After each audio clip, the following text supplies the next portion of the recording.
అయ్యా నేను ఈరోజు చెప్తున్నా, మన మిత్రులు వినయ్ కుమార్ గారు ఒక మాట చెప్పారు, వీలైతే గతంలో లెక్కలు ఏవైతున్నాయో అఫీషియల్గా మీరు ఒకసారి లిస్ట్ చేయాలి. గతంలో చంద్రశేఖరరావు ఇచ్చిన లెక్క ప్రకారం 51% బీసీలు, 21 మీరు నోట్ చేసుకోండి అందరు, 51% బీసీలు చంద్రశేఖరరావు ఇచ్చిన లెక్క, 21% ఓసీలు, 18% ఎస్సీలు, 10% ఎస్టీలు, 51, 21, 72, 18 ఎస్సీలు, 90, 10 ఎస్టీలు, 100%. 4 కేటగిరీల కింద చంద్రశేఖరరావు గారు ఇచ్చిన లెక్క.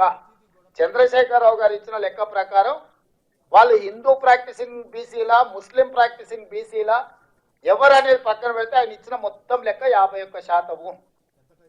ఇవాళ మనం ఇచ్చిన లెక్క నేను చెప్పదలుచుకున్నా, ఏది 3,54,77,554 మందిలా ఎస్సీలు 17.43%, ఎస్టీలు 10.45%, బీసీ హిందూ ప్రాక్టీసింగ్ వాళ్ళు అంటే 46.25%, అదేవిధంగా బీసీ ముస్లిం ప్రాక్టీసింగ్ వాళ్ళు 10.08%.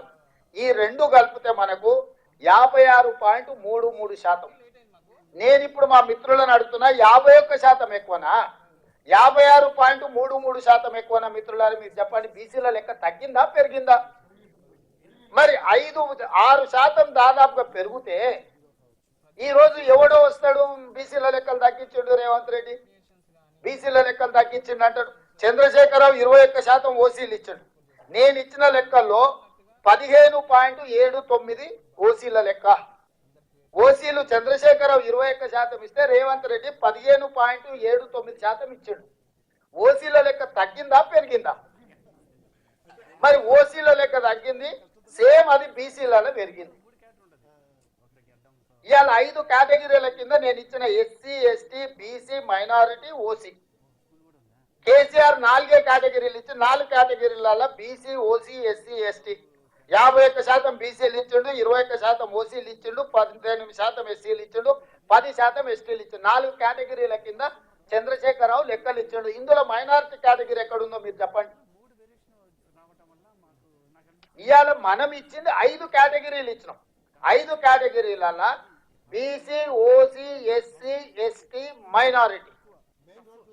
మైనారిటీస్లలో ముస్లిం, హిందూ ప్రాక్టీసింగ్ వాళ్ళు ఉన్నారు, ముస్లిం ప్రాక్టీసింగ్ వాళ్ళు ఉన్నారు, ముస్లింలలో బీసీ ప్రాక్టీసింగ్ వాళ్ళు కూడా ఉన్నారు. ఇవాళ తుర్క చాకలి అని ఉన్నారు, తుర్క మంగలి అని ఉన్నారు, దూదేకుల అని ఉన్నారు. వీళ్ళందరూ ఏంటి, ముస్లింలలో కూడా కటింగ్ చేసేటోళ్ళు ఉన్నారు, ముస్లింలలో కూడా బట్టలు ఉతికేటోళ్ళు ఉన్నారు, ముస్లింలలో కూడా దూదేకులోళ్ళు ఉన్నారు. నరేంద్ర మోడీ గారు, ఇది ఒక్కసారి నరేంద్ర మోడీ గారు గతంలో ఆయన చెప్పింది చూపిస్తా. గుజరాత్ నేను ముఖ్యమంత్రి ఉన్నప్పుడు 70 ముస్లిం కులాలను నేను బీసీలలో చేసిన, బీసీలకు కూడా ఇచ్చిన, నేను ప్రచారం చేసుకోలేదని 2022లో నరేంద్ర మోడీ గారు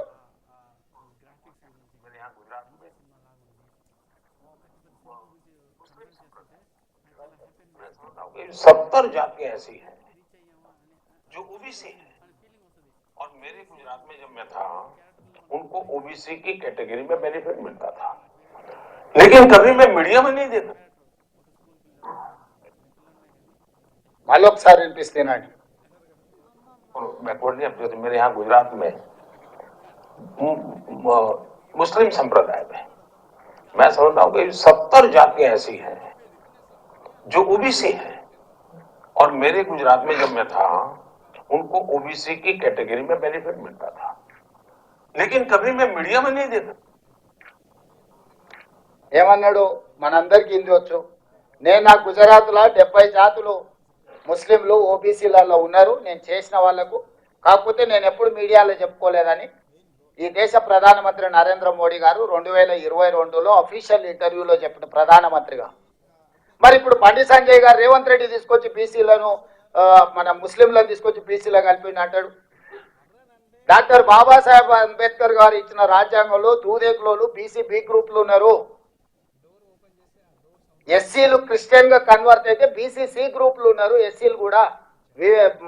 మన వినయ్ గారికి తెలవాలి, ఎస్సీస్ ఎవరైనా క్రిస్టియన్ కన్వర్షన్ జరిగితే వాళ్ళు తీసుకొచ్చి ఎస్సీలను కూడా బీసీ సి గ్రూప్లు యాడ్ చేసిండ్రు, కన్వర్షన్ జరిగిన వాళ్ళను. సో ఇవాళ ఇవన్నీ ఎందుకు వాళ్ళు మాట్లాడుతున్నారు అని అంటే సింపుల్, ఈ లెక్క తేలిందని అంటే ఆ తర్వాత మా సంగతి ఏంటి చెప్పండి అని మీరు అడుగుతారు. మీరు అడగొద్దంటే ఈ లెక్కలు తేలొద్దు. నేను మిమ్మల్ని అడుగుతున్నా ఏం ప్రాసెస్. నేను చంద్రశేఖరరావుని అడిగినా, కిషన్ రెడ్డిని అడిగినా, బండి సంజయ్ని అడిగినా, లేకపోతే ఇతర నాయకులను అడుగుతున్నా, అయ్యా మేము ఒక ప్రక్రియ ద్వారా ఈ కులగణన మేము చేపట్టినము, ప్రతి మనిషి లెక్కలు వివరాలు సేకరించి వాళ్ళతో సంతకం తీసుకొని ప్రభుత్వం ఒక అఫీషియల్ డాక్యుమెంట్ ఇచ్చినము. తప్పుడు లెక్క అని తప్పుడు మాటలు మాట్లాడకుండా ఎట్లా తప్పు లెక్క చెప్పు. ఏ బ్లాక్ లో ఏ ఇంట్లో ఏ కులాన్ని నేను తప్పు రాసుకొచ్చినా 100% పారదర్శకంగా పక్కా లెక్క చేసిన ఇవాళ. ఎందుకంటే ఈ దేశానికే తెలంగాణ రోల్ మోడల్ గా నిలబడబోతుంది. ఇవాళ ఇన్నేళ్ళైనా మండల్ కమిషన్ ని ఆయన ఎప్పుడో బీహార్ కు ముఖ్యమంత్రి ఉండే, ఆనాడు 79లో మండల్ కమిషన్ ఈ రోజుకి ఆయన పేరు. మండల్ కమిషన్ అంటే ఒక వ్యక్తి పేరు. ఎందుకు ఈ రోజు వరకు మీరు మనందరం ఎవ్వరం మాట్లాడినా మండల్ కమిషన్ మండల్ పేరు తీసుకుంటున్నాం అంటే చరిత్రలో నిలిచిపోయే ఒక గొప్ప చారిత్రాత్మక సాహసోపేతమైన నిర్ణయము.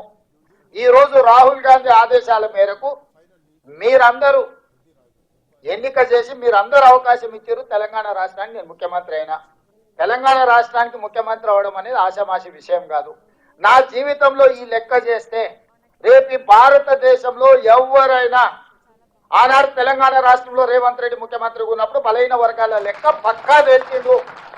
అది నరేంద్ర మోడీ, రాహుల్ గాంధీ గారా, లేకపోతే నేను ఇంకోరా చెప్పట్లేదు.